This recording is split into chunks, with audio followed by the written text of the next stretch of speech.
Provérbios capítulo 4, versículo 3, eu quero ler com você, diz a palavra, eu vou ler junto para que seja uma versão só. Quando eu era filho de meu pai, filho único por minha mãe, pode passar, meu pai me ensinava, leve minhas palavras a sério, siga meus mandamentos e viverá. Adquira sabedoria e aprenda a ter discernimento. Não se esqueça das minhas palavras, nem se afaste delas. Feche os teus olhos. Senhor Jesus, sobre esta palavra nós vamos caminhar. E nós queremos ouvir a Tua voz, Senhor. Nós queremos a Tua direção sobre nós aqui esta noite. Derrama sobre nós o Teu Espírito Santo, Jesus. Pai, é o último dia da conferência desta igreja. E nós ouvimos, talvez de maneira equivocada, que o melhor vinho é o final. Mas na verdade não, Jesus. O melhor vinho não tem a ver com a sequência, mas tem a ver com quem serve. E Tu és aquele que está servindo esta conferência, servindo a Tua igreja desde o primeiro dia, Senhor. E o único pedido que eu faço, nós como igreja, é que o Senhor sirva-nos, que o Senhor fale ao nosso coração, Jesus. Que o Senhor derrame sobre nós de uma presença extraordinária e que possamos sair daqui transformados pela Tua palavra, em nome de Jesus. Amém. Amém. Olha, eu lendo esse texto essa semana, a minha cabeça fez um replay assim de muitas coisas para que eu pudesse caminhar junto com você aqui essa noite. Uma das coisas que eu prego muito e prego desde o dia basicamente que eu comecei a ministrar é sobre família. Só que as mensagens que mais circulavam no meu coração até esse dia que chegou é basicamente mensagens de cura mediante pessoas que viveram cenários trágicos na sua casa, na sua realidade de família, como por exemplo, eu creio que vocês que estavam aqui ontem ouviram o pastor Júnior. E sabe, uma das constatações que o Wanderson acabou de dizer é que o problema da sociedade é familiar. E é familiar porque bases estragadas, na maioria das vezes, geraram famílias com problemas. Porque na verdade, nós temos uma predisposição a seguir modelos, a reproduzir padrões. Há um estudo científico que fala sobre gestão, por exemplo, e ele é tão poderoso que se nós estivermos numa mesa e eu fazer um teste com você, você vai em 10 minutos mostrar que isso faz parte da tua natureza. O dia que você estiver sentado à mesa e o seu celular estiver em cima e ele estiver torto, faça assim com o seu celular, arrume ele. Em 10 minutos, toda a mesa, os celulares estarão na mesma posição que o seu. Porque isso é basicamente um reflexo do ser humano, copiar, reproduzir. Ainda mais quando se trata de família, você nasce dentro de um ambiente que te impulsiona, que te ensina, que te instrui. Então, a nossa dificuldade é porque a maioria das famílias, mediante história de crises, elas estão vindo com defeitos que nós ouvimos agora na mensagem que foi falado, desconexão familiar, problemas emocionais. Agora, qual é a questão chave? Se eu prego de cura, sobre cura, é porque eu creio que em Jesus somos curados para viver algo novo. E eu creio que se você compartilha da mesma fé que a minha, você confia que em Jesus as coisas são feitas novas. Isso segundo a carta de Paulo aos Coríntios, capítulo 5, verso 17, diz: porque se você está em Jesus, as coisas velhas ficaram para trás, e tudo se fez novo. Então, se Jesus me dá a possibilidade de não ser reflexo do que deu errado, mas ser reflexo da palavra dele, logo, a partir do momento que eu recebo isso, os meus filhos não terão as mesmas marcas que eu tenho. Você consegue entender isso? Então, a partir do momento que você conhece Jesus, você não fala mais de maldições hereditárias, você fala de bênçãos hereditárias. Porque não é mais o que você recebeu, é quem está perante você que irá receber. Olha, eu sou casado há 8 anos com a mesma mulher. E deixa eu te dizer um negócio. Eu recebi problemas, mas também recebi instruções poderosas.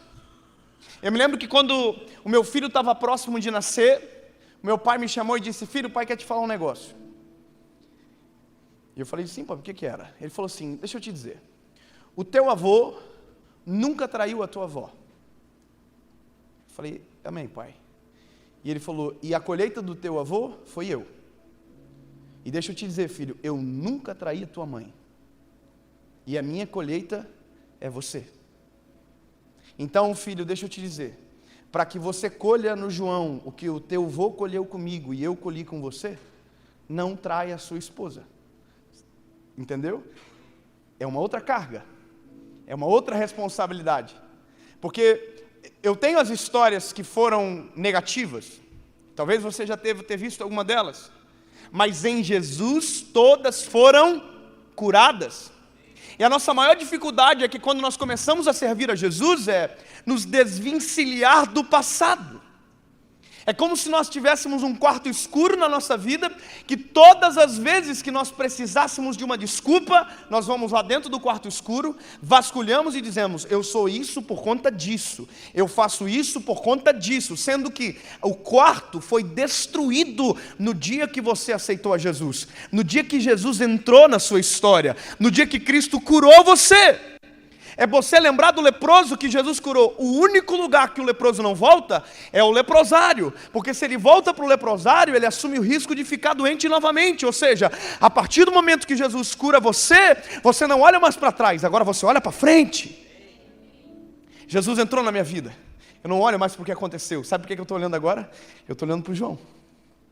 Eu estou olhando para o João, eu estou olhando para o Noah, e eu já estou entendendo que se o meu filho receber algo novo a partir daquilo que recebi de Jesus, um dia o meu filho vai pregar. E eu vou te dizer um negócio: o meu filho não vai poder subir no altar e dizer: na minha casa houve isso aqui, na minha casa houve discórdia, eu vi o meu pai abandonar minha mãe. Não que isso aconteceu comigo, mas veja, o meu filho não poderá contar isso, porque eu não estou semeando no meu filho algo que Jesus primeiro não tenha semeado em mim.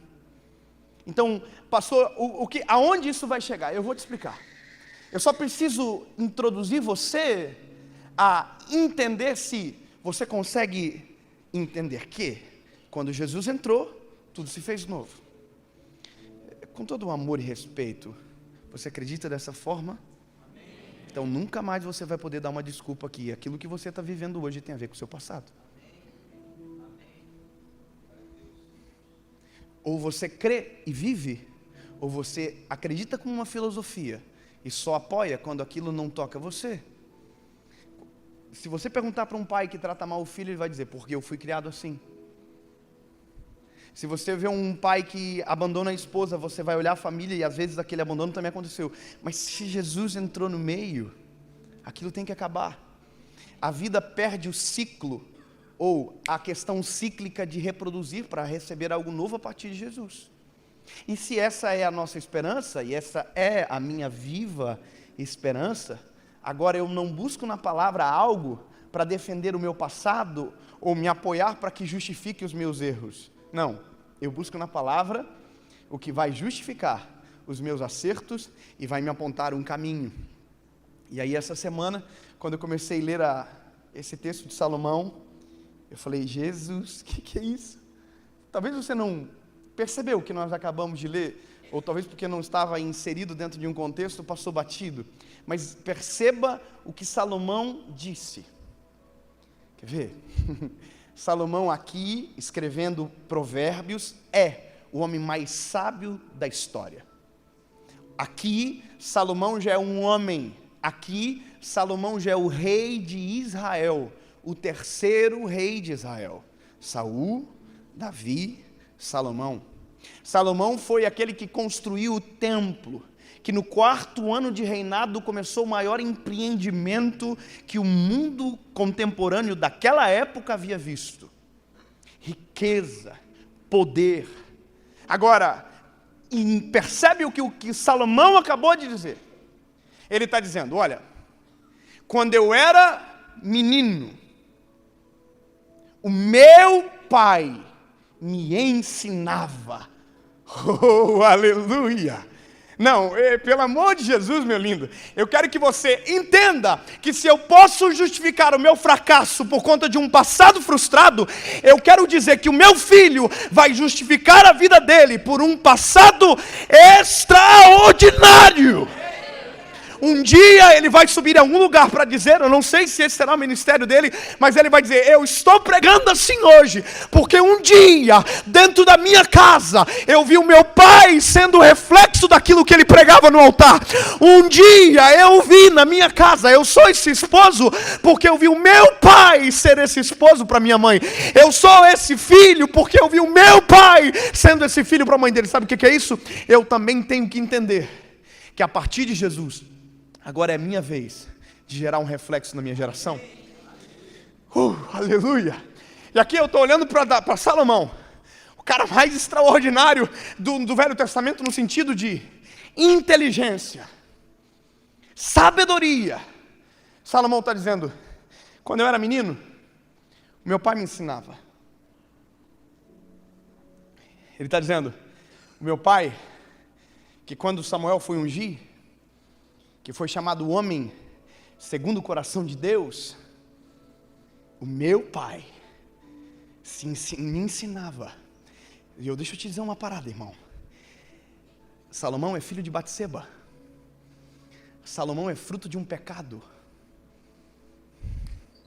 Salomão não é um filho amado de uma casa. Não. Salomão tinha tudo para ser revoltado. Salomão, o pai dele, ou a gênesis que deveria ser dele, é de um homem que foi morto no campo de batalha, porque o pai o colocou na frente de soldados, para que a sua mãe pudesse ser usada. Uau, o que é isso, irmão? Bom, Salomão era para ser um fracasso. Salomão era para ser frustrado. Ele é fruto de um casamento apodrecido que nunca existiu. Mas a Bíblia vai dizer que o pai dele se arrependeu. Por isso que eu amo a palavra. Porque sempre é possível viver algo novo em um cenário onde tudo deu errado. Oh, aleluia! A Bíblia vai dizer que um profeta chegou na cara do Davi e disse, você é um bandido! Lembra, ele usou uma paráfrase de uma ovelha que foi morta e que era a única ovelha. E o Davi disse, tem que matar. E o Jonathan olhou para ele e disse, esse homem é você. Aí a Bíblia diz que ele se arrependeu, rasgou a roupa, foi para o meio do palácio e se arrependeu. Bom, esse é o pai do Davi, do Salomão. Então o pai do Salomão converteu a rota e demonstra aí que ele era um homem segundo o coração de Deus. Ser segundo o coração de Deus não é ser perfeito, é ser suscetível ao coração de Deus. Arrependo, mudo, transformo, obedeço. É isso. E Salomão converteu a rota a partir de ensinamento do pai. Eu fico imaginando o cenário. Eu não sei se você consegue vislumbrar isso, mas ele é filho do homem segundo o coração de Deus. Foi o primeiro homem a ser bajulado na Bíblia por Deus. Você já imaginou que Samuel foi na casa de Jessé para ungir um rei e todos os irmãos eram melhores fisicamente, em tudo, superiores a Davi. Mas a Bíblia vai dizer que Samuel foi constrangido por Deus a esperar um menino que estava no campo. Agora, o menino chega, e esse menino é Davi, e ele é ungido ao rei de Israel. Esse menino venceu o gigante. Esse menino matou leão e urso. Esse menino tem história para dar e vender. Sabe qual que é um problema que se apresenta aqui? A sombra desse pai é muito grande. Porque, não sei se você compreende, mas assim como tem gente que vive à sombra de fracassos, tem gente que vive à sombra de grandes sucessos. E eu não sei o que é pior. Posso te dizer uma coisa? Minha maior preocupação é que o meu filho me veja como pastor Dave, não como Dave pai. Porque se ele se assustar com aquilo que Deus está fazendo comigo, provavelmente terá medo para ser aquilo que Deus fez ele para ser. Meu filho não vai ser um pastor. Meu filho vai ser o que Deus determinou para ele. Essa é a maior dificuldade da gente que é pai. É preparar o filho não para viver o meu desejo, mas para o meu filho viver a vontade de Deus. Davi não preparou um rei, Davi preparou um filho. A princípio, Salomão nem seria rei. A ordem sucessória não era dele, ele era bastardo. Mas Natã intercedeu dizendo, ei, é o menino. Mas aí, o caminhar da história começa a me demonstrar a importância de um pai na vida de um menino. E é isso que eu acho maravilhoso.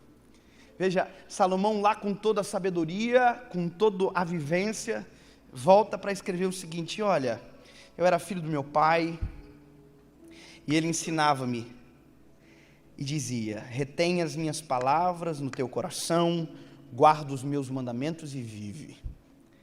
Adquire a sabedoria. Pega essa palavra. O que Davi disse para Salomão? Adquire? Olha. Peraí. Quando eu li isso, eu fiz aqui, ó. Opa! Qual é a instrução do pai? Adquire. Lembra do que Provérbios capítulo 22, verso 6 diz? Ensina o teu filho no caminho em que ele deve andar, que ele envelhecerá e não desviará dele. Salomão ouviu do pai, filho, busca sabedoria. Você imagina quantas vezes Salomão deve ter ouvido isso do pai? Filho, busca sabedoria. Filho, busca sabedoria. Filho, busca sabedoria. Um dia Deus falou com Salomão, Salomão, o que você quer? Não, pelo amor de Jesus, caminha comigo aqui. Um dia o reinado foi passado para Salomão. Salomão pegou todos os soldados, todas as autoridades, todo mundo, levou para cima do monte, ofereceu 1000 holocaustos ao Senhor, entrou na tenda do encontro, Deus desceu, e Deus disse, Salomão, eu vi o que tu fez, isso agradou o meu coração, me pede o que tu quiser, que eu te darei. Irmão, é por isso que nós instruímos os nossos filhos, não é pelo que eles fazem na nossa frente, é pelo que eles irão fazer quando os nossos olhos não o alcançarem. Ele está sozinho na tenda do encontro com a presença de Deus, e Deus diz, o que tu quer? Por isso que instrução é poderosa. Por isso que o que você está fazendo hoje com a sua família vai determinar muito do futuro dos teus filhos.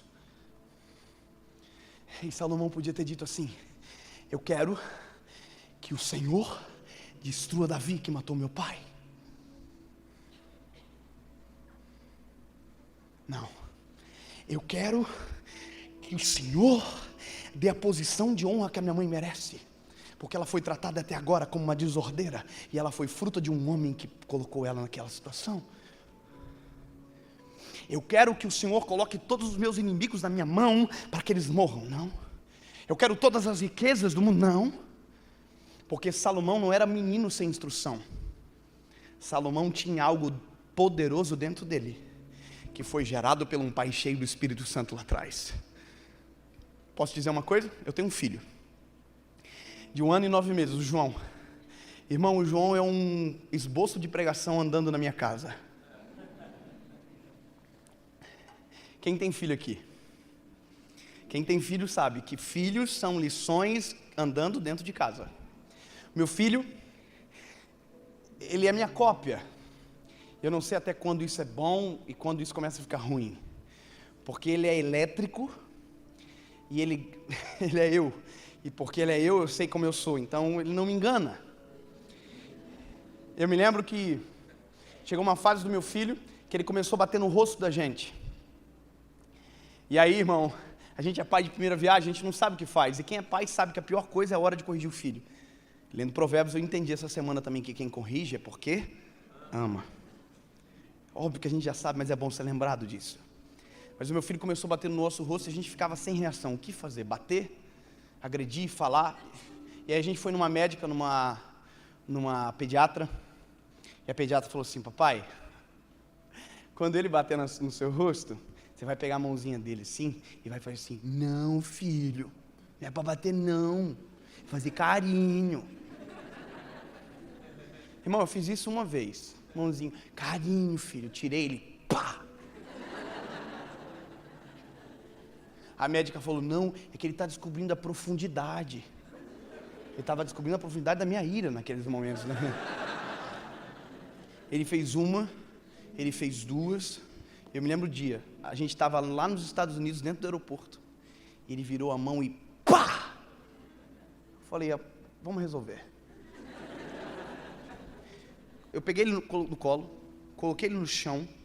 Falei assim: olha pro pai, me dá sua mão.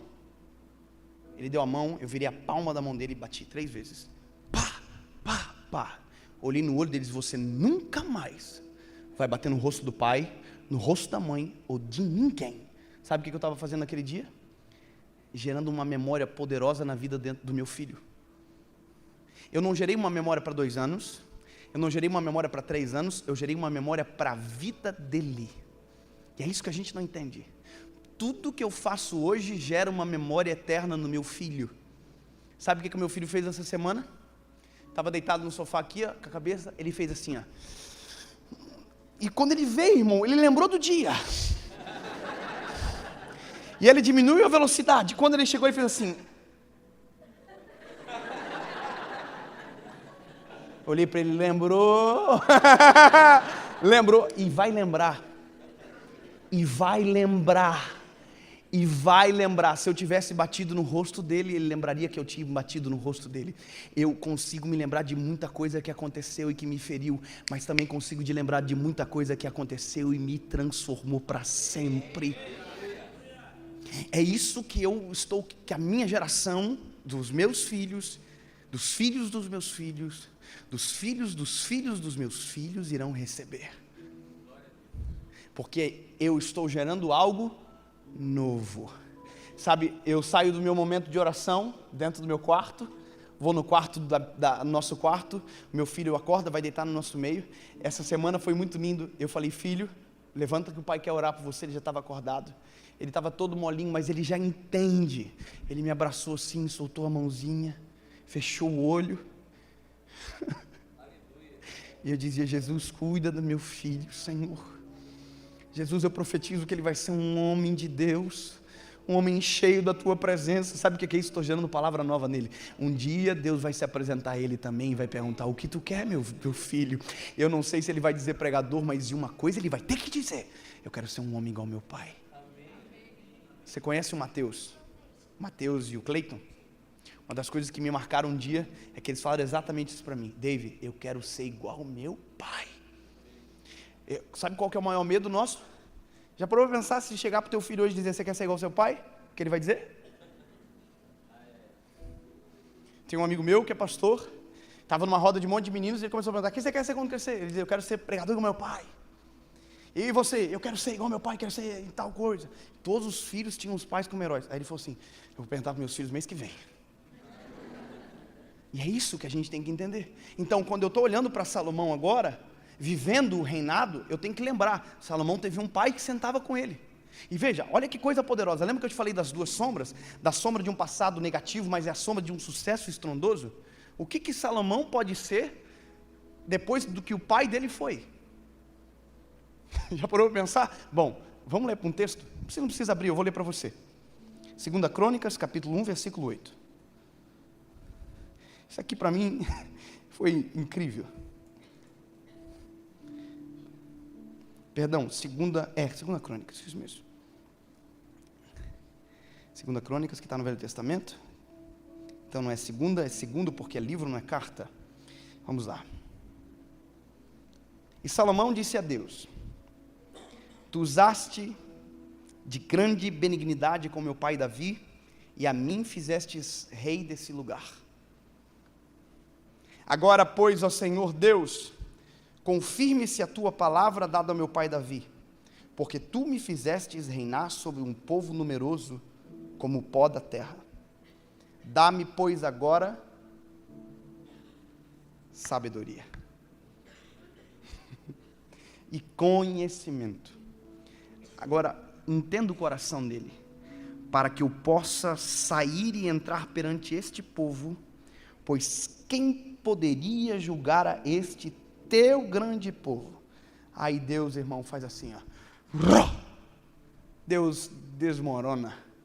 E aí Deus responde ele: porquanto houve isto no teu coração e não pediste riquezas, bens ou honra, nem a morte dos que te odeiam, nem tampouco pediste muitos dias de vida, mas pedistes para ti sabedoria e conhecimento para julgar o meu povo, sobre a qual te constituí rei, sabedoria e conhecimento serão dados. E te darei riquezas, bens, honra, quais não teve nenhum rei antes de ti. Quem foi rei antes de Salomão? Davi. Davi era um homem segundo o coração de Deus, mas porque foi despertado pelo pai, Deus está dizendo: eu vou dar para você o que eu não dei para o teu pai. Você está preparado para Deus falar isso para o teu filho? Eu vou dar para você o que eu não dei para o teu pai. Eu estou criando o meu filho para viver o que eu nunca vivi. Eu estou criando o meu filho para ser 1000 vezes melhor do que eu. Eu estou criando o meu filho para que o meu teto seja o pé solo dele, onde ele vai fixar os pés.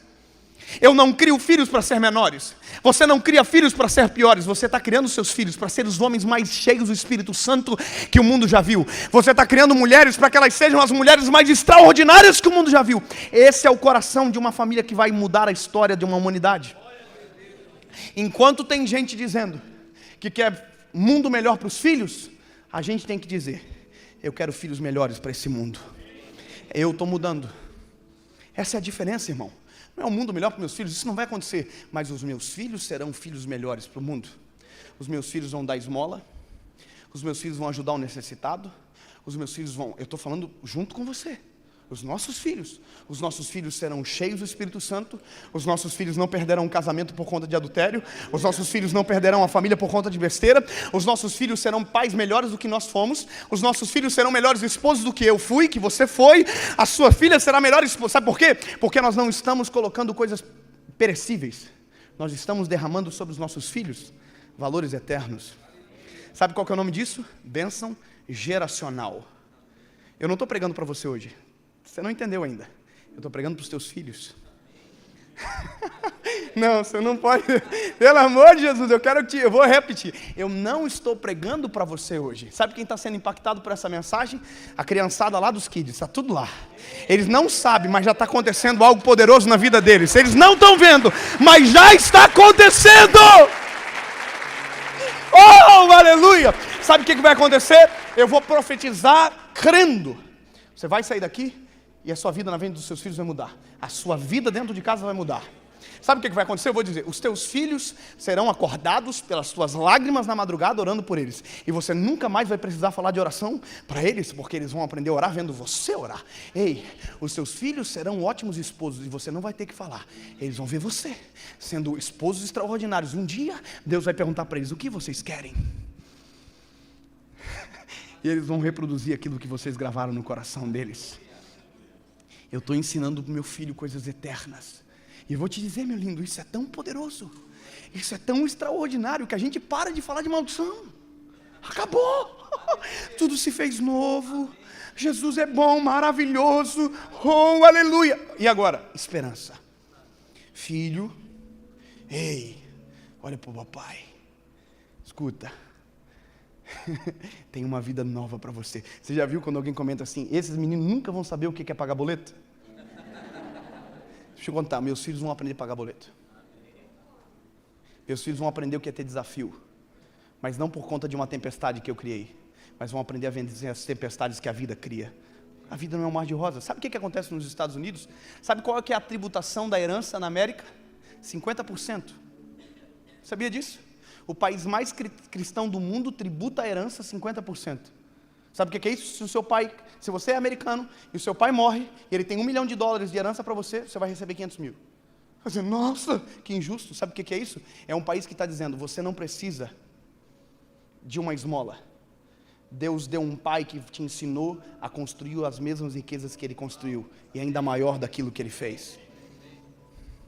Se você acha que você cria filhos para que eles desfrutem do que você faz, não. Eu estou criando filhos para que construam ainda mais do que eu construí, para que sejam ainda melhores do que eu fui. Isso não é um desafio impossível, não, querido. Davi era o homem segundo o coração de Deus, mas olha o que Deus está dizendo para Davi, para Salomão. Pode colocar na tela, por gentileza? Naquele versículo, se puder voltar, que eu não me lembro mais onde nós estávamos. Isso. Pode passar, passa.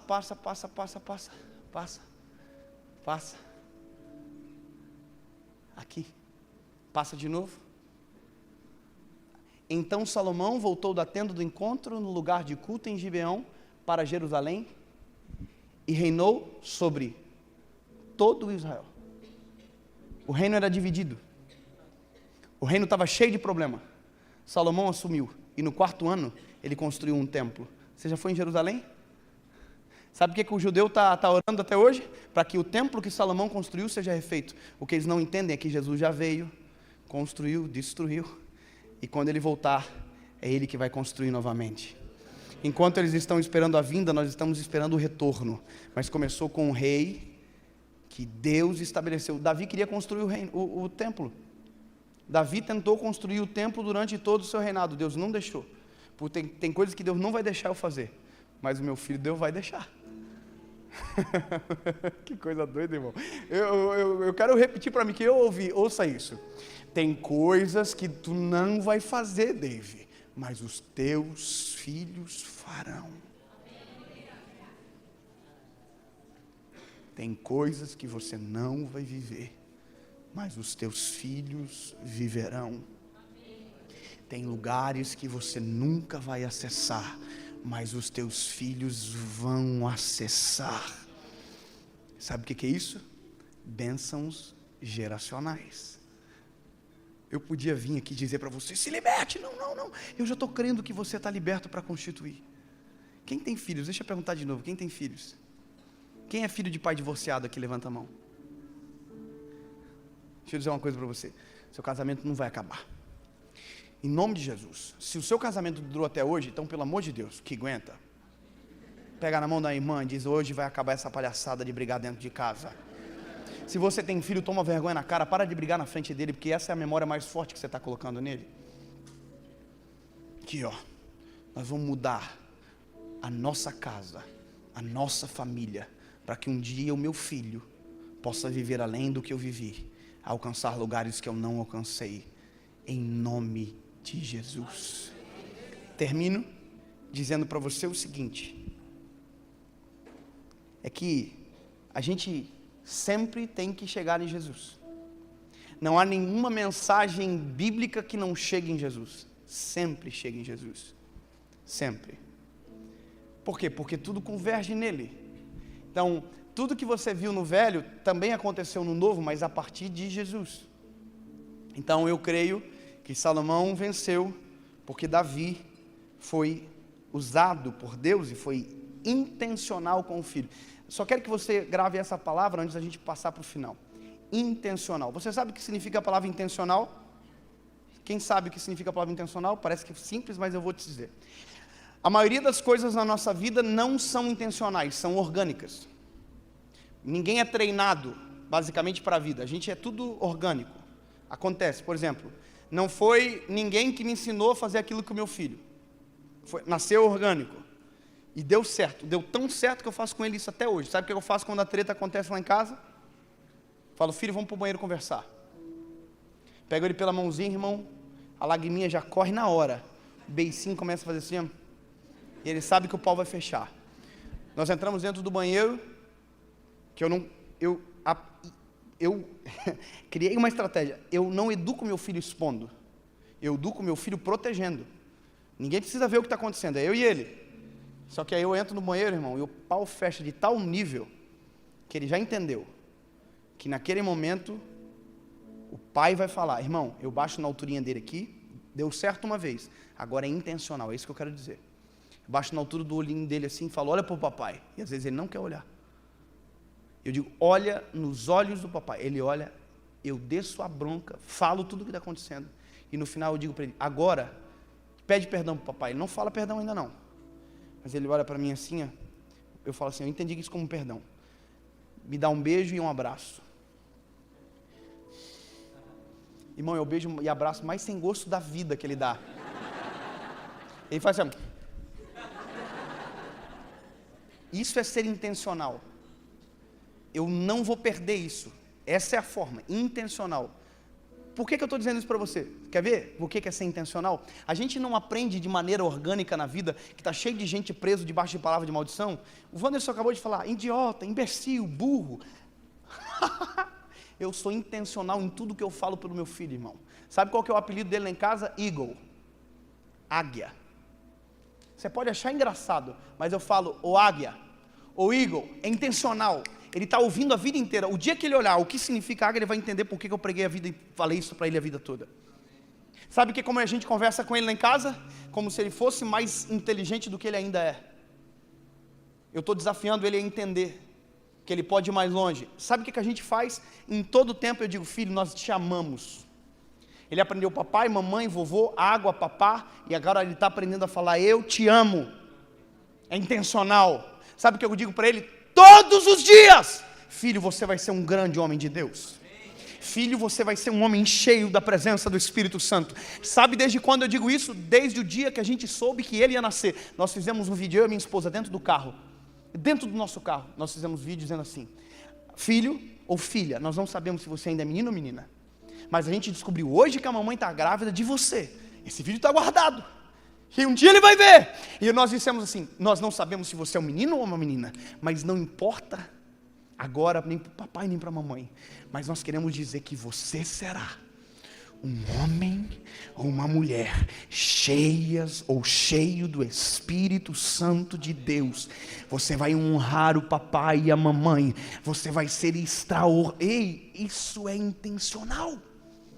Eu digo isso para ele, por quê? Porque são palavras que estão sendo gravadas na identidade do meu filho.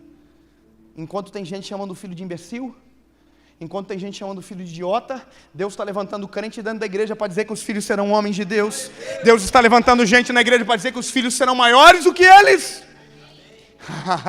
Irmão, não é uma ciência exata, mas vai dar certo em nome de Jesus. Está vindo Noah. Sabe como a gente ora por ele? Da mesma forma. Vamos captar aqui, vamos passar rápido. Intencional é só isso. É só isso que eu queria dizer para você. Intencional. Você quer o quê para o seu filho? Intencional. Maravilhoso. Lindo. Sabe o que eu digo para ele? Você não vai pegar a mulherada. Sabe o que eu digo para ele? Eu digo, Deus vai te dar uma mulher, filho, extraordinária, que a hora que você bater o olho, você vai apaixonar e vai ser mulher de Deus para a sua vida. Você vai ter um casamento extraordinário, você não vai ser pegador. Você vai viver com uma mulher para sempre. Isso é intencional. Davi falou para o filho, filho, busca sabedoria. No momento mais crucial da vida, ele pediu sabedoria. Não preciso correr, que eu me empolgo. Falar de filho é demais para mim. E está vindo outro, e daqui a pouco mais outro, e mais outro, e mais outro, amém. Até que Jesus venha. Descobri que mulher quando está grávida e amamenta não tem TPM.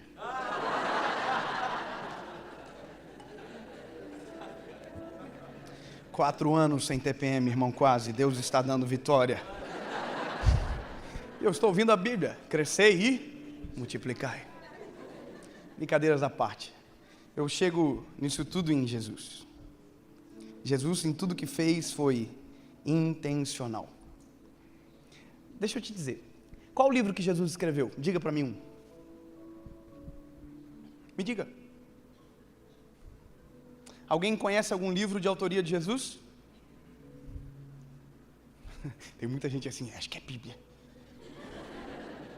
Jesus não escreveu a Bíblia. Quem escreveu a Bíblia foram homens inspirados pelo Espírito Santo. Me diz um livro que Jesus escreveu, uma enciclopédia. Me diz um texto que Jesus escreveu. Aí você vai dizer, aquilo que Jesus escreveu no chão quando a mulher ia ser apedrejada. Alguém sabe o que ele escreveu? Não. Então, por que a gente está ouvindo falar dele até hoje?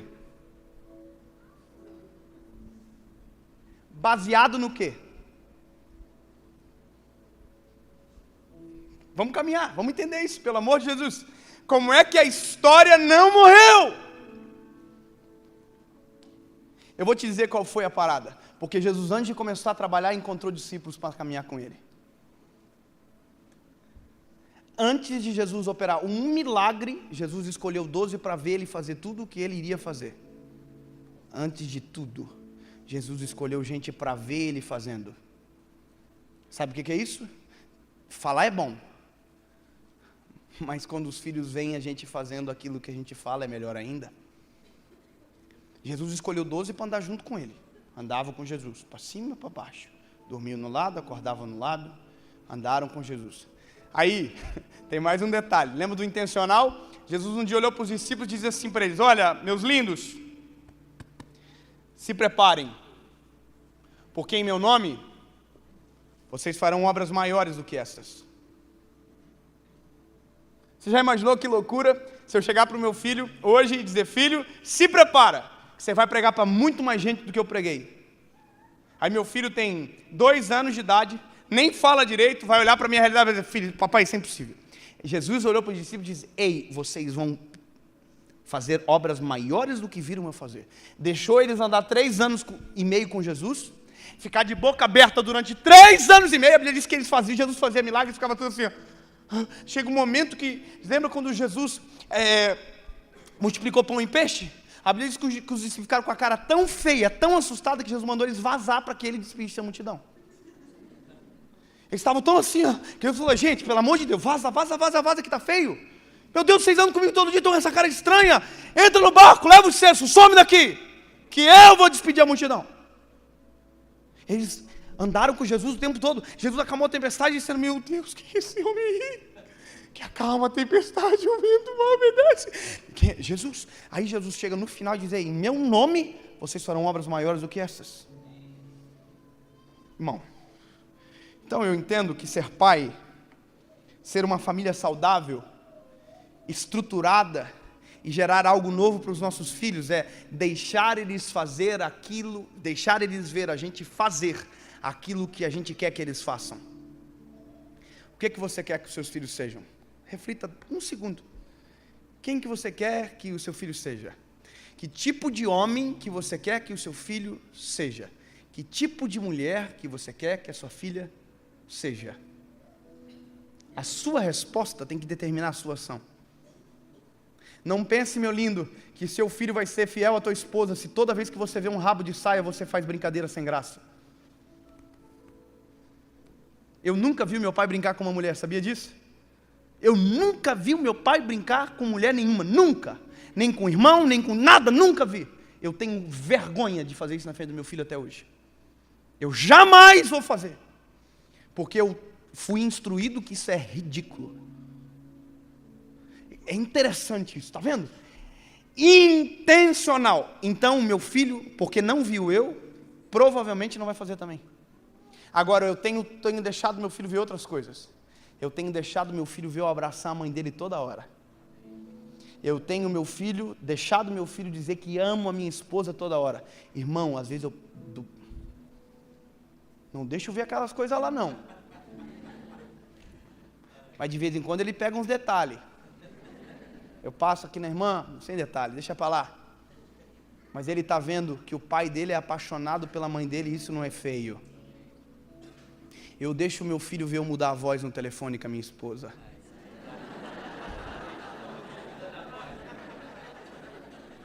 Isso não é uma regra. Mas sabe o que eu disse para minha esposa essa semana, Wanda? Esse mês agora eu liguei para ela. E a gente sempre faz assim: oi amor, tudo bem, minha linda e tal. E eu sempre digo que amo. Eu não estou falando isso longe da minha esposa. Amor, você está aí? Estou mentindo ou não? Não fala agora não. Mas está aqui. Isso é uma coisa maravilhosa. Porque só dá para pregar esse tipo de coisa com a esposa junto. Se a esposa não estiver junto, irmão, fica meio perigoso pregar uma parada dessa. Mas eu disse para minha esposa esse dia: sabe quem que a gente vai ser, amor? A gente vai ser aqueles velhinhos que todo mundo vai ter vergonha de ficar perto. A gente vai beijar na boca. Nós vamos arrumar a dentadura aqui, ó. Corega Tabs. E nós vamos beijar na boca até 100 anos, até 120 anos. E até Jesus levar nós, irmão. Sabe por quê? Porque eu quero que o meu filho seja a mesma coisa com a esposa dele. Eu quero que meu filho aprenda a andar de mão dada com a minha esposa, com a esposa dele. Sabe o que eu estou fazendo? Eu estou andando de mão dada com a minha esposa. Eu quero que meu filho seja um homem de oração. Eu acordo de manhã cedo e vou para o meu quarto de oração. E só volto depois que eu orei e fiz o devocional. Talvez o meu filho ainda não entende, mas daqui a pouco alguém vai perguntar: seu pai está onde? Ele vai dizer: não incomoda agora não, que o papai está orando. E sabe quando isso vai ser lindo? O dia que ele comprar a casinha dele. Já pensou o dia que ele comprar a casa dele e eu for lá e ele dizer: papai, tá vendo esse quarto aqui? É igual na casa da gente que nós tínhamos. O que é, filho? É o quarto onde eu oro também, papai. É intencional. Ei, Jesus foi intencional com os discípulos. Jesus não ocultou nada deles. Jesus deixou eles ver tudo. E no final diz: agora prepara, que vai ser com vocês. Ei, só que Jesus não deixou só palavras, Jesus deixou atitudes. Isso é tão poderoso, que em todos os momentos a gente vê Jesus, tudo que falou, seguido de atitudes. João capítulo 3, verso 16, Deus amou o mundo de tal maneira que entregou o Filho, deu. Aí 1 João, acabou tudo. Jesus foi para a cruz, morreu, ressuscitou, eles receberam o Espírito Santo, começaram a viver o que Jesus profetizou que eles seriam. A sombra de Pedro curava, 3.000 almas aceitaram a Jesus, uma igreja nasceu e a gente está aqui porque Jesus não escreveu o livro, Jesus gravou a eternidade no coração de pessoas para sempre. Eu não estou escrevendo um manual para o meu filho, eu só estou vivendo, e ele está vendo, e daqui a pouco ele vai viver, basicamente o que eu fui intencional mostrando para ele viver. Jesus não escreveu nada, mas gravou eternidade no coração de quem andou junto com ele. Você parou para pensar que depois os discípulos aprenderam. 1 João capítulo 3, versículo 18. João está dizendo na carta: filhos, não ameis só com palavras, mas ameis com gestos e atitudes. Ele escrevendo igual Salomão escreveu: quando eu era menino, o meu pai me ensinou. Eu quero terminar aqui essa noite dizendo que eu sou cópia do meu pai. Mas quando eu aceitei a Jesus, Jesus me deu uma borracha para pagar aquilo que o meu pai errou. Eu sou cópia da minha mãe, mas quando eu aceitei Jesus, meu pai, que é Cristo no céu agora, me deu também uma borracha para pagar aqueles erros. E hoje eu levo os acertos e do Senhor eu levo os recomeços. Meu filho também provavelmente vai ter que receber uma borracha do Senhor, porque eu sou humano. Mas deixa eu te dizer, os meus pais talvez nunca ouviram uma mensagem como essa, mas eu ouvi. Um dia minha mãe falou para mim: não tinha ninguém para pregar sobre isso para a gente, filho. Mas hoje tem.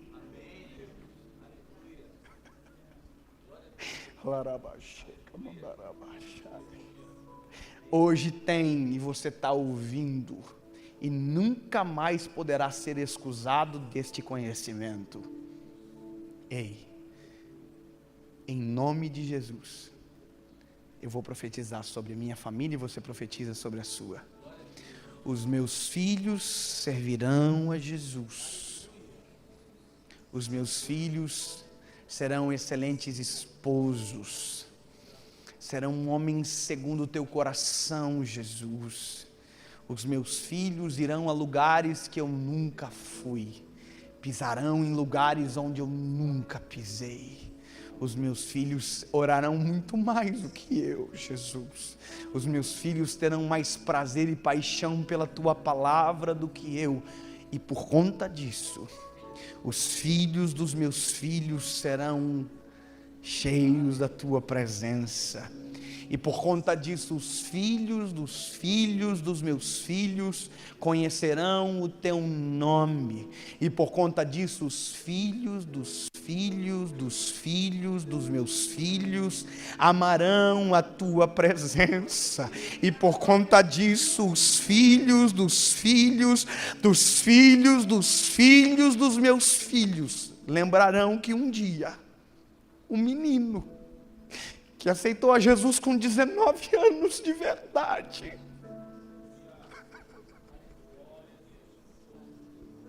E que se apaixonou pela tua presença.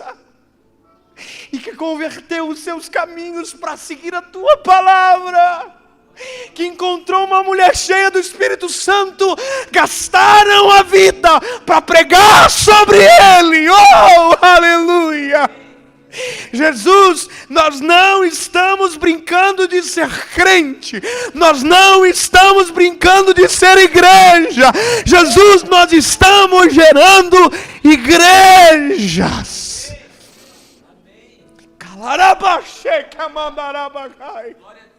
Jesus nascerá a partir de nós, lares saudáveis, estruturados, cheios da tua presença. Em nome de Jesus. Fique de pé, por gentileza. Aleluia. Oh, aleluia. Oh, aleluia. Oh, aleluia.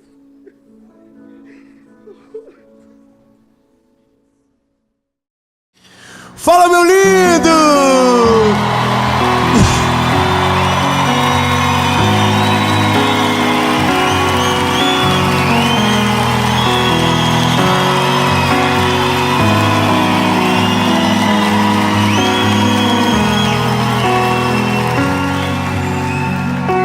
Olha,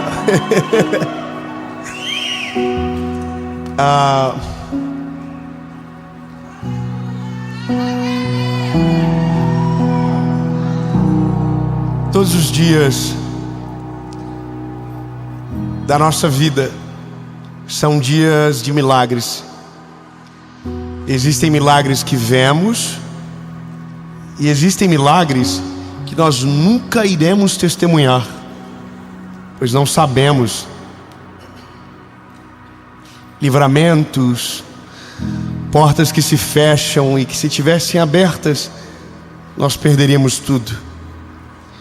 Todos os dias é dia de milagre, mas veja, existe uma diferença, que é quando você depende do milagre, para quando você não precisa mais daquele milagre que te sustentou durante muito tempo.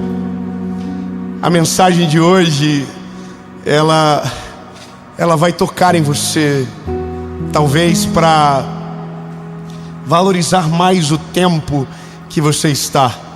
A vida são estações, duas principais. Um tempo que você vive de provisão e o outro que você vive de celeiros.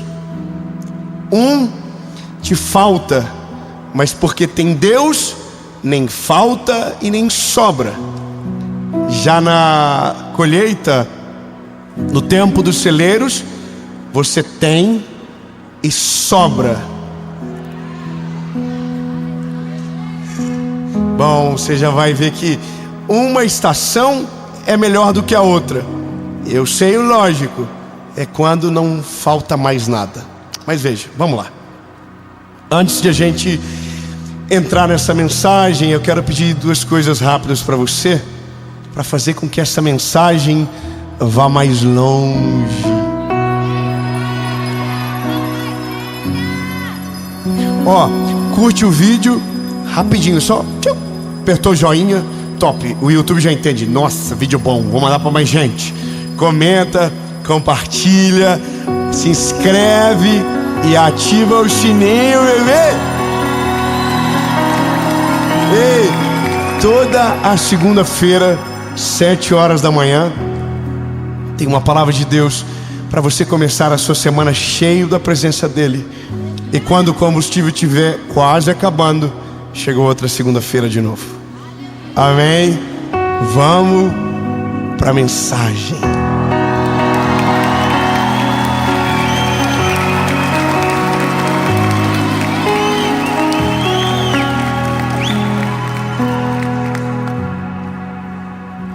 Josué, capítulo 5, versículo 12 diz: E o maná, na manhã após eles terem comido do velho grão da terra, os filhos de Israel não tiveram mais o maná.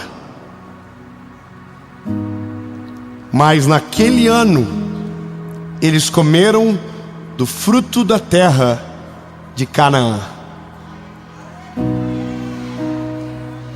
Olha, existem algumas histórias na Bíblia que são maravilhosas de se ler e de tentar imaginar o que era, né?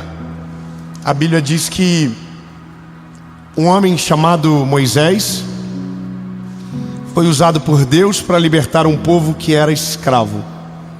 Esse povo era escravo no Egito e havia então agora uma liberdade pela frente. A Bíblia diz que o trajeto, se estima, que a viagem seria de 14 dias, mas eles demoraram 40 anos. Só que durante esse tempo, a Bíblia diz que Deus nunca os abandonou. Eu vou falar de novo para você. Eles eram desobedientes, eles eram teimosos, eles eram ingratos, porém Deus nunca os abandonou. A Bíblia diz que havia coluna de fogo à noite, havia nuvem de fumaça para fazer sombra durante o dia, a água saiu da rocha, o mar se abriu, as codornizes cansaram e caíram em cima do arraial, que reclamavam porque estavam enjoados do maná. E o maná era a comida que Deus mandava para o povo no Egito todos os dias.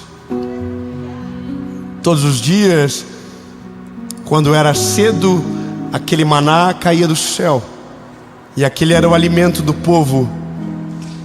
Só que tinha um detalhe: o maná do dia se comia no dia, e você não poderia guardar para o outro dia. Então imagina a cena: durante 40 anos, o povo saía da tenda e o maná estava no chão. Todos os dias, durante 40 anos, o povo olhava para o céu, esperando o alimento cair do céu. E durante 40 anos, não falhou um dia. Todos os dias, sendo o povo desobediente, arrependido, servo, rebelde, o maná caía. Porque uma coisa não tem nada a ver com a outra. Você deixa de ser fiel, Ele permanece fiel. Ele é justo, poderoso, maravilhoso. E aqui é o começo da vitória. Porque a geração que caminhou no deserto, apenas os filhos dela entraram. Ou seja, eles nasceram e os pais falavam para eles: pode ficar tranquilo, amanhã o maná vai cair de novo.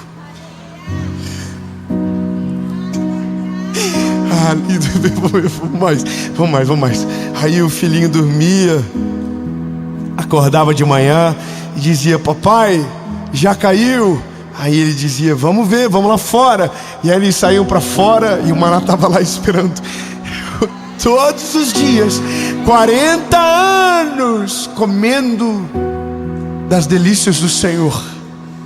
Só que um belo dia, a Bíblia diz que eles chegaram na terra prometida.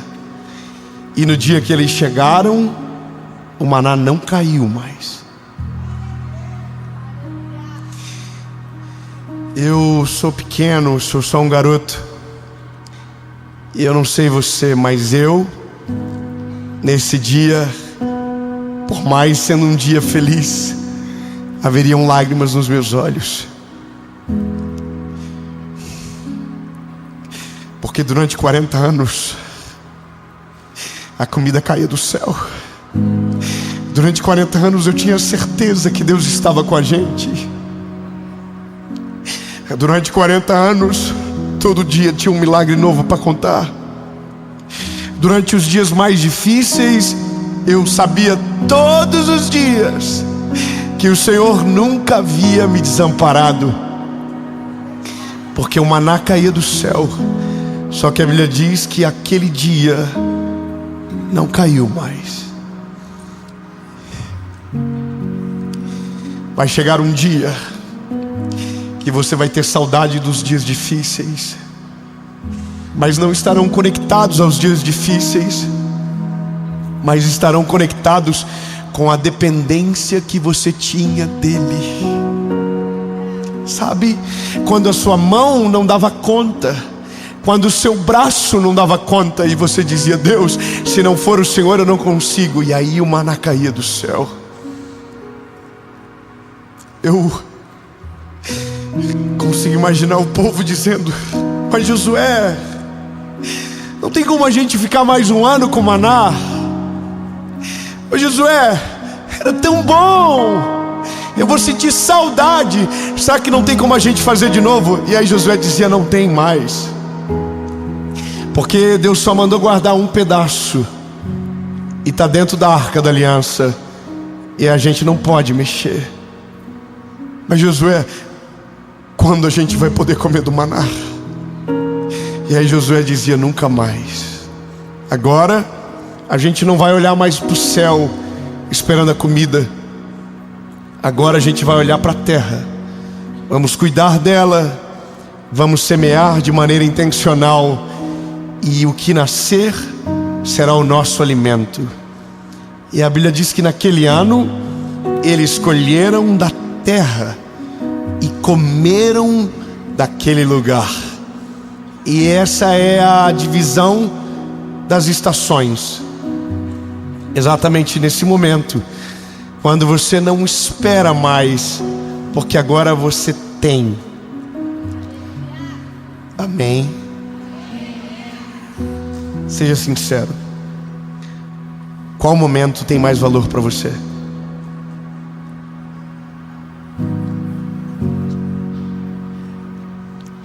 Eu sei que é difícil, mas pense bem. O que é melhor? O tempo da provisão ou o tempo dos celeiros? Diga.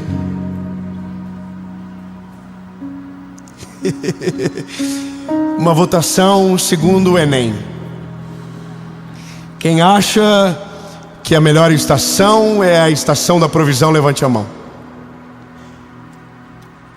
Quem acha que é a dos celeiros?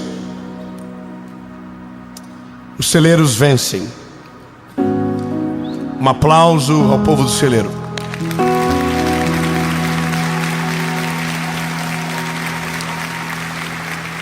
Agora eu vou melhorar a pergunta. Em qual estação a sua vida com Deus é mais vibrante? No celeiro ou na provisão? Votemos novamente. Quem acha que é no celeiro, levante as mãos. Quem acha que é na provisão, levante as mãos. Provisão vence.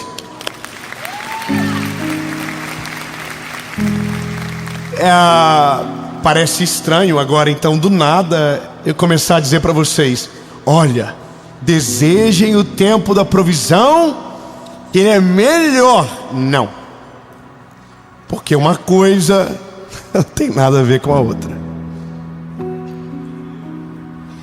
O melhor tempo, sem dúvidas, é o do celeiro. Mas para o nosso relacionamento com Deus, sem dúvida, é o da provisão. Porque na provisão nós não esquecemos dele, porque nós vamos precisar dele hoje, amanhã, depois de amanhã e depois de amanhã. Porque se ele não andar, não vai chegar, sabe? Mas aí chega um dia que a gente olha na despensa e tem tudo. Chega um dia que o filho que você orou durante anos já tem dentinho, já te chama de pai, já te chama de mãe. Tem um dia que o trabalho que você suou a camisa para conseguir, você já foi promovido nele. Tem um dia que agora você já é casado e você queria tanto casar, e porque era feio era muito difícil.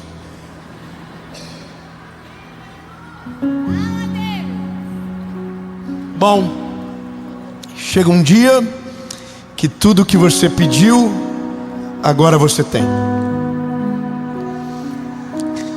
Só que nesse dia a gente começa a ficar perigoso, porque a gente começa a tratar o extraordinário como comum, sabe? É nesse dia que a gente não precisa mais orar para que a comida chegue, porque ela já chegou e está sobrando. É o dia que você não olha mais para a bomba de combustível para ver o valor que é a gasolina, e aí você pensa que não precisa mais dele. Não é sobre desejar a provisão, é sobre não perder o coração quando chegar no dia dos celeiros fartos.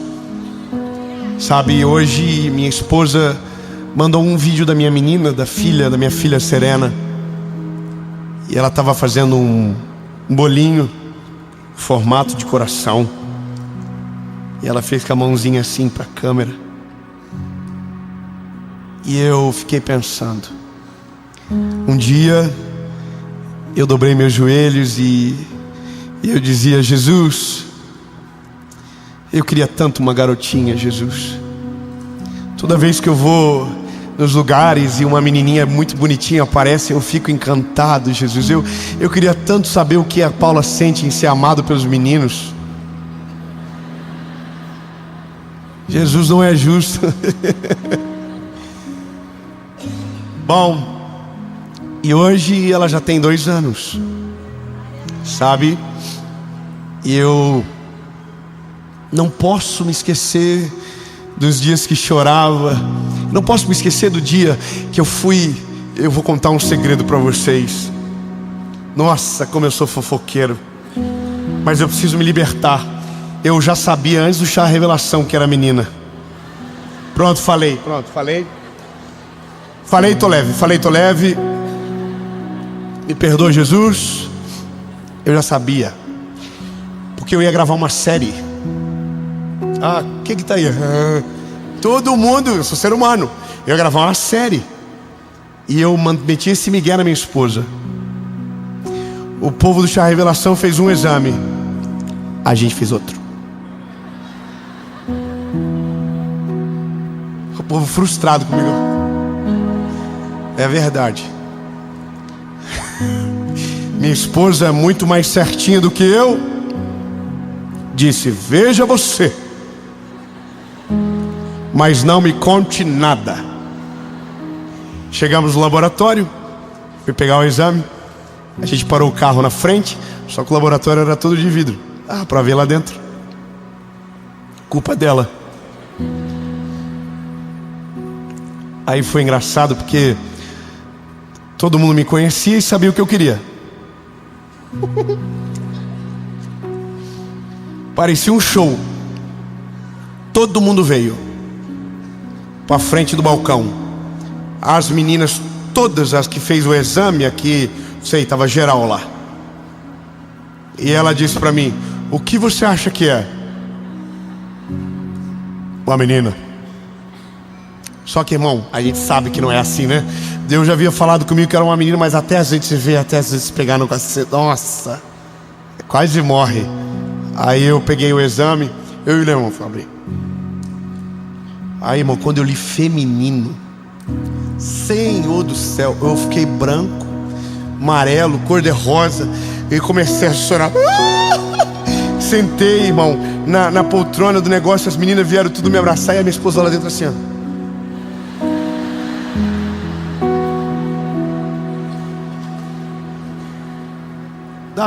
sabe, alguma coisa deu errado ou é o que ele quer. Só que o meu choro de alegria é diferente do meu choro de tristeza. Então, irmão, eu abraçava todo mundo. E as meninas tudo, ai, que lindo, chorando. E aí eu saio pra fora. Minha esposa olha pra mim e eu digo: tu não perguntou, tu não quer saber, mas eu sou obrigado a falar pra alguém: a Serena tá chegando. Irmão, ela vai ficar bolada comigo porque eu falei o segredo nosso. Eu não aguentei, sou fofoqueiro mesmo. Não devia falar pra mim, eu soube. Aí, irmão, com vergonha agora de vocês, tudo olhando com julgamento. Hoje ela tem 2 anos e eu não posso me esquecer disso, sabe? Que teve um dia que eu orei. Eu me lembro do João, eu me lembro do primeiro carro que eu sonhava, eu me lembro de tudo. E sabe, algumas coisas são interessantes. O primeiro carro que eu sonhei não se compara com o carro que eu tenho hoje. Eu amo carro. E eu nunca vou falar qual é para ninguém ficar fazendo conta. Muito invejoso. Não aqui não tem nenhum. Mas sabe qual que é o carro que mais me deu alegria? Não foi o último. Foi o primeiro que eu sonhei. Era um Sandero que tinha ar, direção e vidro elétrico. Parece bobo, mas eu ia para a janela com a minha esposa da rádio que eu trabalhava e eu dizia: olha lá, é nosso. Jesus deu pra gente. A gente ia pra casa. Irmão, eu andei a vida toda com carro, ou ele tinha direção ou tinha vidro elétrico. Nunca os dois juntos. Ar-condicionado, o meu era ventoinha, que eu ligava e dizia: olha aqui, por 15 minutos vai ser ar-condicionado, depois eu abro a janela. Mas entrava dentro do carro e a gente chorava de alegria. A gente agradecia a Jesus porque era tão gostoso andar de vidrinho fechado durante o trajeto todo. Porque as coisas que têm mais valor são aquelas que representam mais sacrifício, sabe? Aquelas que têm significado real. E isso é o valor de tudo na vida. O seu coração não pode se perder quando os celeiros estiverem cheios. Lembre de tudo do começo. Lembre de quando o que você vive era uma oração e hoje você pega no colo. Lembra de tudo o que você orou e que hoje sobra na prateleira. Lembra de tudo, porque é possível viver na safra dos celeiros cheios sem perder a dependência do coração que vivia na provisão. Sabe, se antes você voltava todo dia para pedir, faça pelo menos o contrário. Volte todo dia para agradecer tudo aquilo que Ele está fazendo.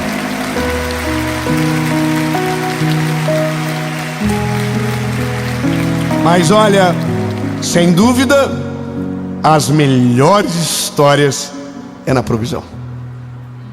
Sem dúvida. As lágrimas mais profundas, as orações mais extravagantes são nesse período. Eu tenho uma memória de quando eu era adolescente, que eu vi uma história tão incrível. Um casal de missionários estava na obra trabalhando, e um belo dia o menininho de 6 anos ouve os pais conversando na cozinha, e eles diziam: a gente não tem mais comida para amanhã. Nossa comida acabou. O que a gente vai fazer? Como a gente vai resolver?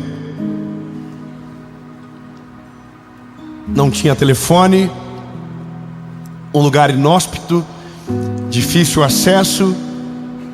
E eles oravam dizendo: Jesus, o que a gente vai fazer? Eles saem para fora. O filho está com um pedaço de madeira na mão, lascando e fazendo um formato. E quando eles olham, o menininho está colocando na orelha o telefone e dizendo: oi, pastor, tudo bem? A mamãe e o papai estavam dizendo que a comida vai acabar amanhã. Será que o senhor não podia trazer para a gente uma compra bem grande? Nisso os pais olham e dizem: olha que tadinho do nosso filho, a fome já está afetando o cérebro dele. Mas pastor, se o senhor puder trazer junto com a comida, eu queria muito tomar um iogurte. Se o senhor puder, traz também. Aí os pais riram, disseram: o que você está fazendo, filho? Eu disse: eu estou ligando para o pastor. Tchau, pastor, fica com Deus. Desligou o telefone. Era madeira. E bom, você já imagina como a história termina. No outro dia, o pastor estava na porta da casa com um monte de sacola na mão. Irmão, acredite se você quiser, só sei que eu me movi debaixo dessa palavra durante muitos anos e vi o Senhor fazer coisas inimagináveis por depender dele de verdade. O pastor, com a mão cheia de sacolas, falou: vim trazer comida para vocês. E aí o missionário falou: mas como você soube? Como você lembrou da gente?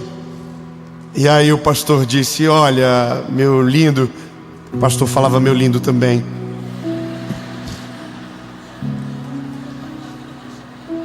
Segundo a minha versão, ele falou isso.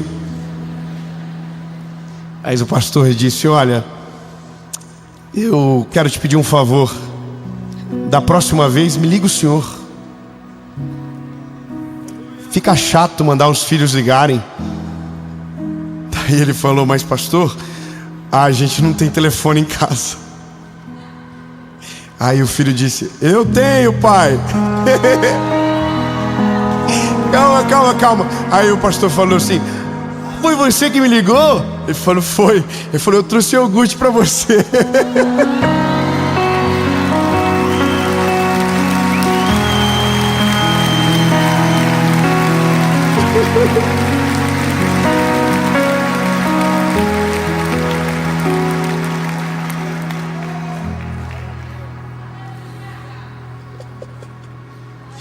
Nunca se esqueça que um dia o testemunho que você carrega, que o testemunho que você vive foi um motivo de muito choro e de muita oração, e que hoje está nas suas mãos. Então, lindo, não perca o coração dependente que você tinha antes de receber. Nutra para que ele não se perca. Dependa do Senhor, mesmo tendo tudo o que você precisa ao alcance das mãos, porque o melhor não é o cenário, é quem está junto com você. Amém.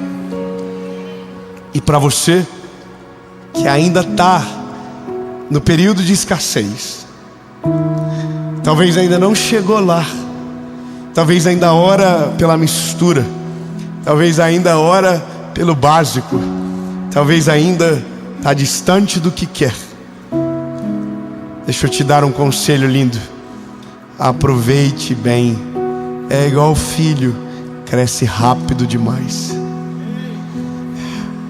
Eu quero declarar no nome de Jesus, e não importa a estação que você esteja, o Senhor nunca vai te abandonar.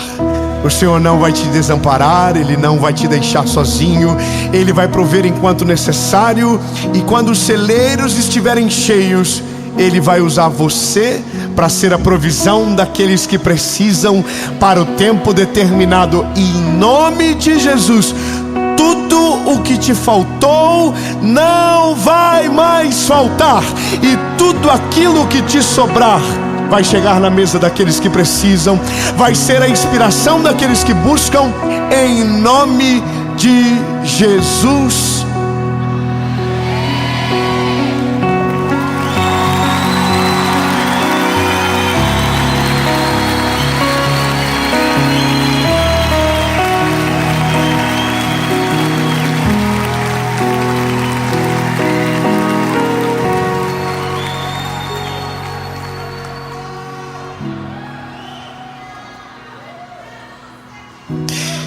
Jesus, Tu és a razão, Tu és o motivo, e não importa as estações, o Senhor precisa estar conosco.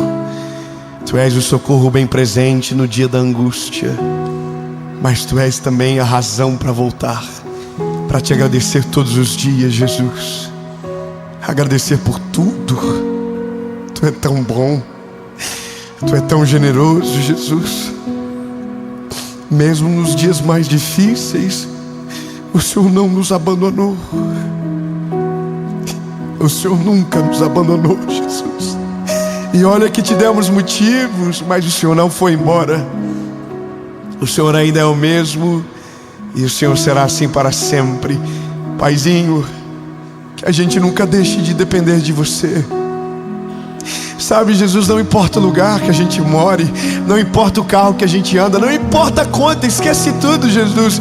O mais importante é Você. O mais importante é a Tua presença, Jesus. Sim, Jesus. Aqueles que estão longe ainda, que o coração deles não se perca quando chegar no lugar que o Senhor deseja. E aqueles que já estão nesse lugar, que o coração se lembre do menino que orava, da menina que chorava na Tua presença. Jesus, que lembre, para que o coração não se perca, para que os olhos se voltem para o Senhor, Jesus, porque vai chegar um dia que vamos ter saudade dos dias difíceis, mas não será relacionado aos dias, mas à nossa intimidade contigo. A lágrima corria mais fácil nos olhos, os olhos marejavam mais fácil, nossos joelhos se dobravam mais, nosso secreto nem era tão secreto de tanto que a gente ia. Jesus,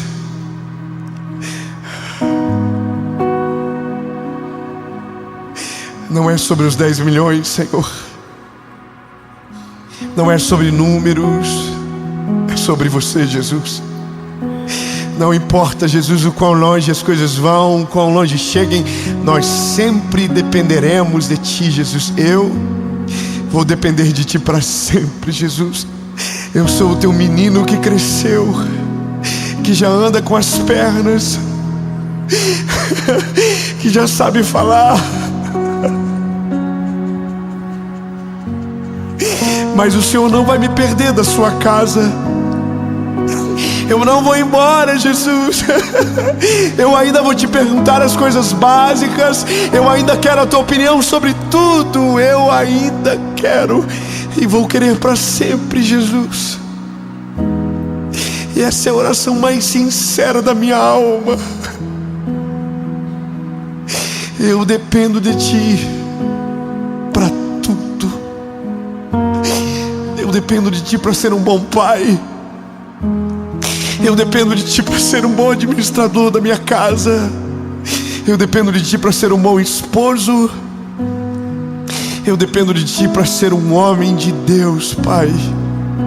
Porque Tu és o Deus do homem, Tu és o meu Deus, Jesus. Então, príncipe, a gente não precisa da provisão, a gente só precisa de Você. Em nome de Jesus.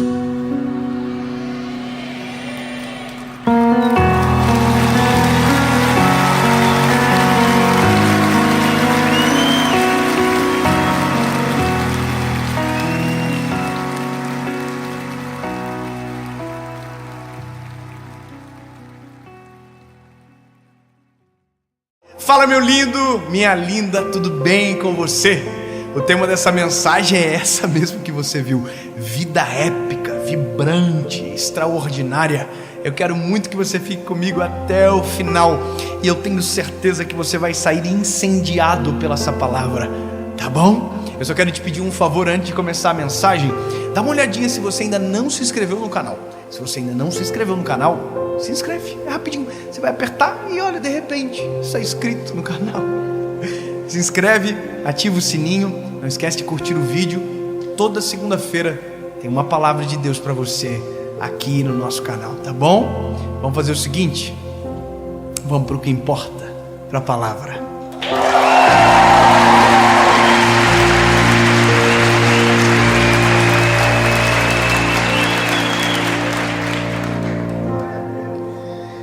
Ai, Jesus.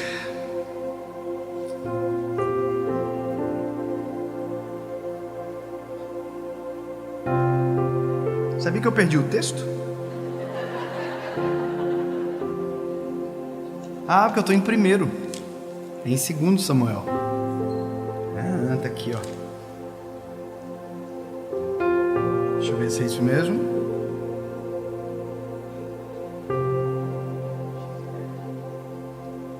Ah, achei.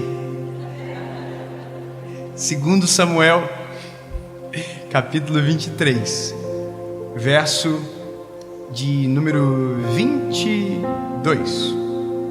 Vamos lá? Aliás, vamos no 21 ou 22?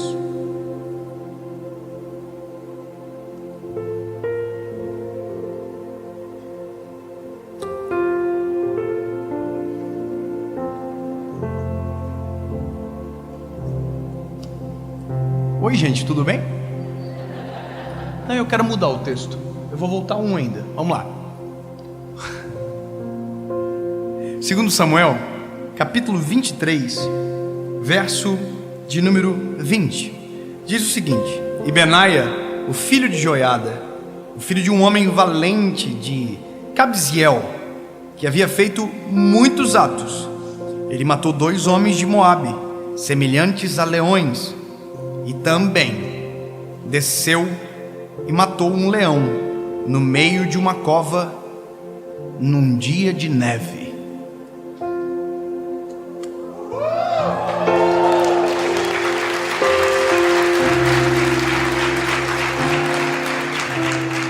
Com licença, temos aqui um maluco.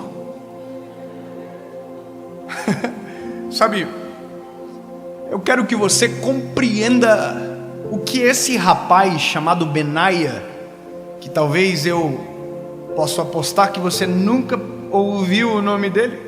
Quem já ouviu do irmão Benaia aí? Levanta a mão. Como que vocês não conheciam o Benaia?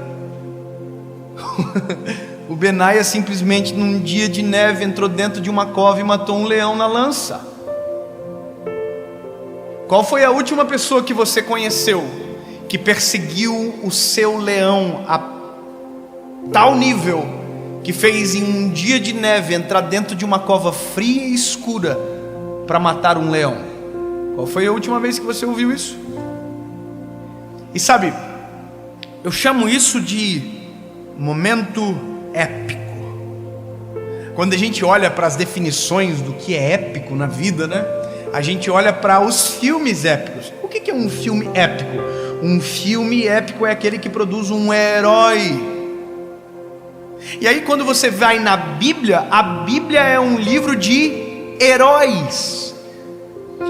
Tudo o que estes grandes homens que contamos os seus feitos e histórias foram heróis do seu tempo, tomaram ações e atitudes que os tornaram heróis e os fizeram entrar na história. A história de Jesus, ela é épica, porque Cristo fez aquilo que ninguém poderia fazer, e eu vou além, ninguém teria a coragem de fazer. Mas Jesus tomou sobre si as nossas dores e ao madeiro se entregou por amor a mim e a você. Isso é épico. O pressuposto do épico é fazer aquilo que ninguém teria coragem para fazer, é acreditar tanto naquilo que Deus tem, que nos faz tomar decisões que ninguém teria coragem de tomar, é confiar tanto na palavra, é confiar tanto no sonho, é confiar tanto naquilo que Deus tem, que você toma qualquer decisão, a qualquer momento, em qualquer tempo. Se Deus ordenar, se Deus mandar pular, pula, se Deus correr, mandar correr, corre, se Deus mandar ficar, fica, se Deus mandar voar, você abre o braço e voa, porque não importa o que é lógico, o que importa é o que Deus está mandando fazer. A loucura do Evangelho é que o Evangelho é uma grande loucura. É isso. Como pode crer em um Deus que abre o mar para o povo passar? Como pode crer em um Deus que faz a chuva parar? Como pode crer em um Deus que manda nuvem de fogo, coluna de fumaça? Como pode crer em um Deus que faz água brotar da rocha? Como pode fazer e crer em um Deus que dá o Filho por homens maus como eu e você? Tudo que está na palavra é épico, e a nossa vida é chata demais, porque a gente não reproduz aquilo que a Bíblia me dá autoridade para viver. A gente escolheu viver uma vida demais de singela, sendo que a gente poderia estar vivendo aquilo que é extraordinário, e Deus desenhou, desempenhou, deixou para nós. Sabe o que Cristo disse para os discípulos? Ei, em meu nome vocês farão obras maiores do que essas que eu vi que vocês me viram fazer. Em meu nome vocês podem. Mas nós não olhamos para um homem como Benaia, que ninguém conhece a história, mas que faz parte dos 37 valentes de Davi. Nesse mesmo texto conta a história de um moço chamado Eleazar, que entrou na guerra com uma espada na mão e não largou a espada, mesmo que tinha 300 homens na frente dele. Ele matou todos na espada, a ponto de a mão amortecer e grudar na espada. Sabe o que é isso? Só vive de maneira extraordinária aquele que tem coragem de fazer o extraordinário por Cristo, mesmo que não tenha lógica, mesmo que não faça sentido, mesmo que nos custe às vezes a reputação. Doesn't matter a nossa reputação, não importa o que vão dizer sobre nós, o que importa é o que nós carregamos. É muito mais extraordinário do que estão pensando, é muito mais poderoso do que acreditam, é muito maior do que a gente. Posso até parecer fofo, mas dentro de mim há um leão que ruge alto. O nome dele está acima de todo nome. Há poder no nome de Jesus. Eu tenho coragem de estender as mãos sobre os enfermos e crer que eles podem ser curados, porque o Deus que eu sirvo me dá autoridade para fazer isso em nome dele. Então para pensar que se a sua vida não é épica, é porque você não acredita em quão épico Deus é, de quão extraordinário Ele é. E eu vou te dizer, a gente se cerca de pessoas que nos desmotivam a crer. A gente se cerca de pessoas que nos fazem desacreditar que é possível sonhar os sonhos de Deus. Nós nos cercamos de pessoas que nos desmotivam a crer no milagre e no sobrenatural. A gente deixa que isso permeie a nossa vida com o Senhor. E eu não estou falando de algo saudável, eu estou falando de algo que às vezes é doentio a ponto de roubar de nós a esperança e o brilho dos olhos. Eu vou te falar um negócio, meu lindo, e com todo o temor eu falo isso. Tem gente que quando sabe demais sobre algo, perde o brilho dos olhos, que deveria ser a característica daqueles que servem a Cristo. Não adianta falar de Jesus sem brilho nos olhos, porque se não tiver o brilho nos olhos não tem fogo, se não tiver fogo não tem transformação, e se não tiver transformação não tem graça. Então, lindo, quando eu olho para esse rapaz Benaia, a Bíblia conta o feito dele. Ele tinha uma fúria, uma força e uma fé extraordinária. Quem é que em sã consciência entra num dia de neve numa cova e mata um leão? Ninguém faz isso, a não ser que seja o leão o seu destino. Um leão tem aproximadamente 200 quilos. Tem gente que tem leão de 1000 quilos, tem gente que tem leão de 50 quilos, mas os leões permanecem na caverna e a gente permanece fora morrendo de medo. Eu vou falar uma coisa para você: os nossos sonhos, eles são extraordinários se nossos sonhos forem os sonhos de Deus para nós. E eu vou dizer algo ainda maior: se os teus sonhos não te assustam, provavelmente eles sejam pequenos demais. Nós temos que sonhar sonhos que são do tamanho do eterno, sonhos que são extraordinários e que são deles para nós, não de nós para ele. Nós somos pequenos, somos, extremamente limitados, mas quando nós deixamos o Senhor dominar as nossas emoções e colocar aquilo que é o plano dele efetivo para nós, haverá algum leão na frente que precisaremos entrar na caverna no dia de neve e matar. E eu vou te dizer, o sucesso de Benaia não foi sair da caverna, foi entrar nela. Eu vou dizer de novo para você nunca mais esquecer: o sucesso de Benaia não foi ter matado o leão, foi ter entrado na caverna. Eu creio, eu vou entrar na caverna. Não importa que não faz sentido, não importa que tudo diz ao contrário. Isso que é extraordinário, isso que é épico, é ter uma causa que eu esteja disposto disposto a morrer por ela, mesmo que me custe a vida. Eu vou entrar na caverna. Posso te falar uma coisa? O que eu faço, isso tem dias contados. Pregar o evangelho, dias contados. Estão censurando opinião no Brasil, estão censurando muita coisa já. E daqui a pouco vão censurar a gente de pregar o evangelho, porque o evangelho torna-se ultrapassado para aqueles que querem desrespeitar os princípios da Bíblia. Mas mesmo que seja proibido, eu quero continuar pregando aquilo que me salvou.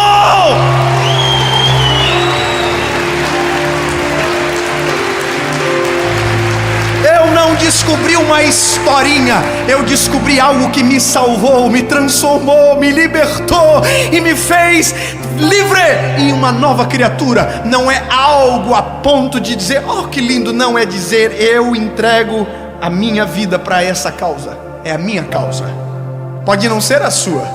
Eu não sei qual é o seu leão, mas esse é o meu leão.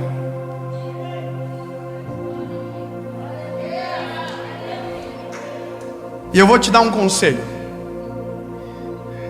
Observe quem está à sua volta e perceba com quem você está andando. Se você está andando com gente que está vivendo vida épica, ou se você está andando com gente que está o tempo todo desacreditado da vida. Sonhadores são extremamente contagiosos. Pessoas cheias do Espírito Santo são extremamente contagiosos. Gente otimista da vida, que tem uma palavra de esperança sobre tudo, é extremamente contagiosa. Mas o pessimista também é, o sem fé também é. No fim do dia é nós que escolhemos aqueles que vão permear a nossa história e caminhar ao nosso lado. Eu já sei quem vai andar comigo. Eu quero aqueles que creem no Deus que eu creio, que estão dispostos a viver a causa que eu estou disposto a morrer, porque no fim do dia o que vale é aonde eu irei chegar em Cristo.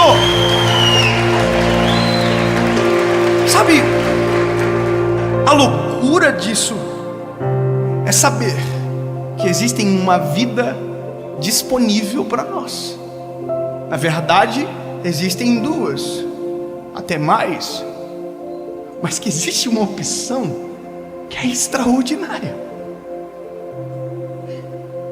Existe uma opção que é poderosa.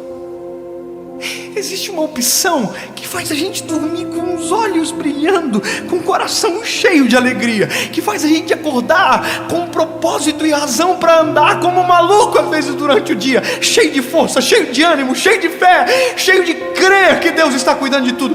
Mas existe a outra que é normal, que você só busca quando precisa, que só lembra dele quando o calo aperta. Lindo, oh lindo. Uma vida épica pressupõe decisões épicas, e no fim é isso que importa. Tudo que chamamos de épico hoje foi uma decisão extravagante que alguém tomou. É épico falar sobre Noé, mas quem construiu a arca foi ele. É épico falar sobre Neemias, mas quem restaurou os muros foi ele. É épico falar sobre Moisés, mas quem brigou com Faraó, que foi em cima e libertou o povo, foi ele. É épico falar sobre Jesus, mas foi o sangue dele que correu na cruz do Calvário. Sobre nós, o que irão dizer? Qual será a nossa história? O que irão contar sobre nós? O que os meus filhos vão dizer sobre mim? Sabe o que eu percebi? Meu filho João, que é o mais velho, até mesmo Noah, ficaram encantados esses dias comigo, que eu fiquei me sentindo um bambambam na minha casa. Eu coloquei a roupa do super-homem e apareci na frente do meu filho. Fiz que passei voando por ele e parei. Quando ele me olhou, os olhos dele brilharam. Uau, meu pai. Só que esse herói, quando tira a capa, perde a força.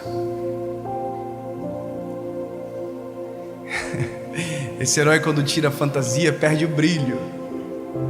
Mas o que nós somos quando estamos sem a fantasia? O que os nossos filhos dirão sobre as nossas escolhas, sobre a nossa história? Eu vi um vídeo do pastor desta igreja que Jesus levou, e ele contando em uma mensagem, na verdade parecia uma despedida. Ele dizia: eu tenho poucos anos para viver, contei os meus dias e tenho mais passado do que futuro, como um menino que come jabuticabas e quando chega ao final delas come até o caroço porque vê que está no fim. É assim que eu me sinto. Não tenho tempo para conversas intermináveis. Eu consigo lembrar do que ele disse. Eu preciso viver de maneira intensa agora. E talvez você não sabe, mas isso aqui é legado dele. Estar aqui é legado dele. Fazer o que ninguém fez, ter coragem para empreender aonde ninguém empreendeu, colocar a mão onde ninguém tem coragem. É isso que nos torna épicos e valorosos para a nossa história. No fim do dia, o mais bonito não é matar o leão, é entrar na caverna. E o que vai acontecer lá será a história que vão contar.